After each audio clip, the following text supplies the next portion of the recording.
일부 코칭은 코칭 그 이상이다. 1. 코칭이란 무엇인가?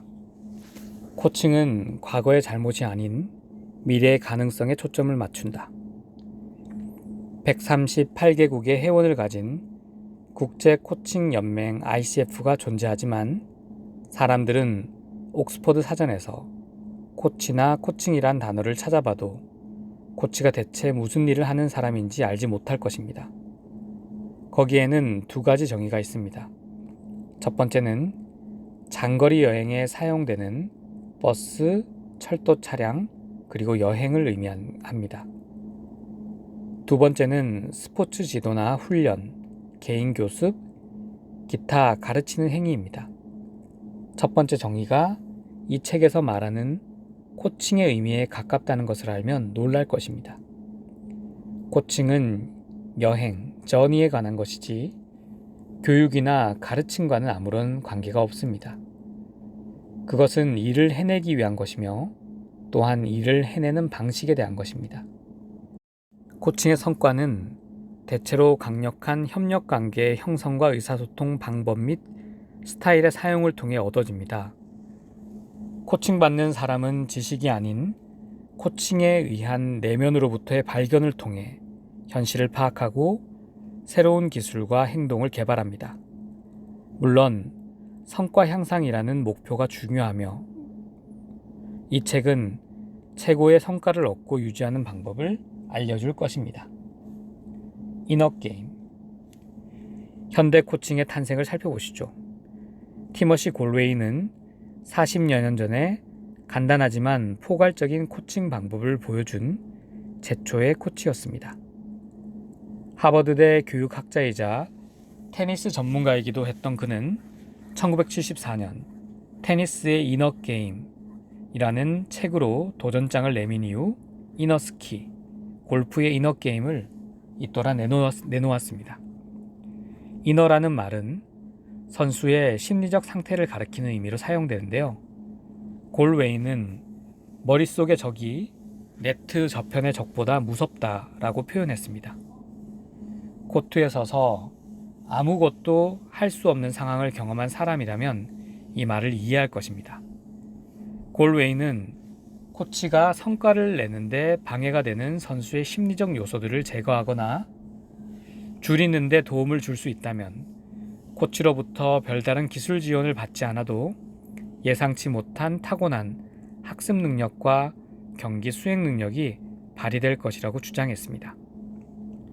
이너게임 공식. 골웨이는 이것을 설명하기 위해 간단한 이너게임 공식을 만들었습니다. 나중에 알게 되겠지만 이 공식을 통해 현대 코칭의 목표를 아주 효과적으로 요약할 수 있습니다. 성과는 잠재 능력 마이너스 방해 요소. 이너게임과 코칭은 잠재 능력 P, 포텐셜을 높이고 방해 요소 I, interference를 줄임으로써 모두 성과 향상 P, performance에 초점을 맞춥니다.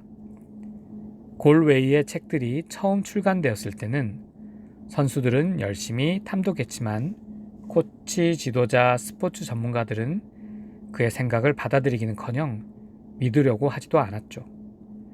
코치들과 지도자들은 존재 기반이 흔들리고 있었던 것이죠. 그들은 골웨이가 전통적 훈련 방법을 부정하고 자신들이 오랜 기간 쌓아온 자존심, 권위, 원칙을 무너뜨리려 한다고 생각했습니다. 사실 그런 면도 없지 않았지만 두려움 때문에 그의 의도를 확대 해석한 것입니다. 골웨이는 그들의 생존을 위협한 게 아니라 단지 접근 방법을 달리하면 더욱 효과적인 코칭을 할 수 있을 것이라고 말했을 뿐입니다. 내적 장애물이 종종 외적 장애물보다 더 위협적이다. 코칭의 본질. 이 모든 사실로부터 골웨이가 코칭의 본질을 정확하게 파악했음을 알 수 있습니다. 사실 코칭에 대한 나의 정의는 이너게임을 떼어놓고는 생각할 수 없습니다. 코칭은 성과를 극대화하기 위해 개인의 잠재 능력을 깨워주는 것입니다. 즉, 가르치기보다는 스스로 배우도록 도와주는 것이죠. 우리가 걸음을 어떻게 배웠는지를 생각해 보시죠. 어머니나 아버지가 도와줬나요? 우리에게는 타고난 학습 능력이 있는데 강의식 교육, 인스트럭션이 그 능력을 방해하는 것이죠. 이 개념은 새로운 것은 아닙니다. 소크라테스도 2000년 전에 같은 말을 했죠. 하지만 그의 철학은 지난 200년 동안 유물론적 환원주의에 자리를 내주었습니다. 이제 유물론적 환원주의도 시효를 다했고 소크라테스 철학이 다시 자리를 찾지 않는다면 앞으로 100년 아니 300년 동안은 코칭이 그 자리를 차지할 것입니다.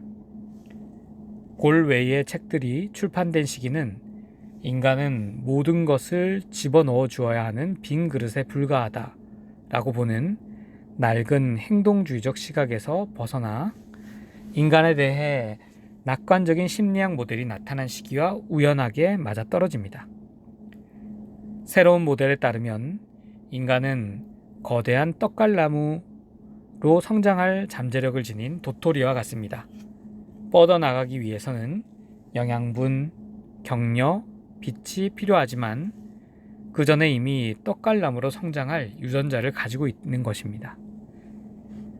우리가 이 모델을 받아들인다면 실제로 이 모델에 대해 이의를 제기하는 사람들이 거의 없지만 우리가 배우는 방식, 더 중요하게는 가르치는 방식에 대해 의문을 제기해야 합니다.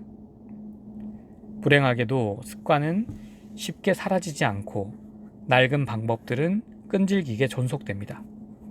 우리가 그 한계를 알고 있음에도 불구하고 말입니다. 코칭을 배우는 것보다 가르치기를 포기하는 것이 더 어려울 것입니다. 도토리 비유에서 조금 더 깊이 들어가 볼까요? 야생에서 자른 어린 떡갈나무는 곧 원뿌리를 뻗어 물을 찾습니다. 어린 떡갈나무는 높이가 30cm 밖에 되지 않지만 원뿌리는 1m까지 뻗습니다. 묘목장에서 상업용으로 기른 떡갈나무는 원뿌리가 화분 바닥에서 코일 모양으로 감기는 경향이 있습니다. 그런데 이 묘목을 옮겨 심을 때 원뿌리가 잘려나갑니다. 원뿌리가 다시 자랄 동안 나무는 심각한 성장 장애를 겪습니다. 나무를 기르는 사람들은 원뿌리를 보존하는 데 충분한 시간을 들이지 않고 심지어 원뿌리의 존재나 목적을 알지도 못하는 경우가 많습니다. 현명한 정원사는 묘목을 옮겨 심을 때 감겨있는 연약한 원뿌리를 푼 다음 그 끝에 흙이 뭉쳐진 상태에서 조심스럽게 구멍에 내려놓을 것입니다. 옮겨 심는 과정에서 약간의 시간을 투입하면 나무의 생존을 보장하고 그 나무는 상업적으로 재배된 나무보다 더 빨리 더 튼튼하게 자랍니다. 현명한 리더는 현명한 정호사처럼 코칭을 사용합니다. 과거에는 새로운 코칭 방법의 성공을 입증하는 보편적인 증거를 보여주기가 어려웠습니다. 그 방법을 완벽하게 이해하고 사용하는 사람이 거의 없었기 때문입니다. 이제는 상황이 변하고 있는 것이죠. 내가 이 책에 포함시킨 추가적인 모델들이 새로운 코칭 방법의 효과를 뒷받침해 줄 것입니다. 하지만 많은 코치들은 새로운 방법에서 성과를 얻기 전까지는 입증된 과거의 방법을 쉽게 버리지 못할 것입니다.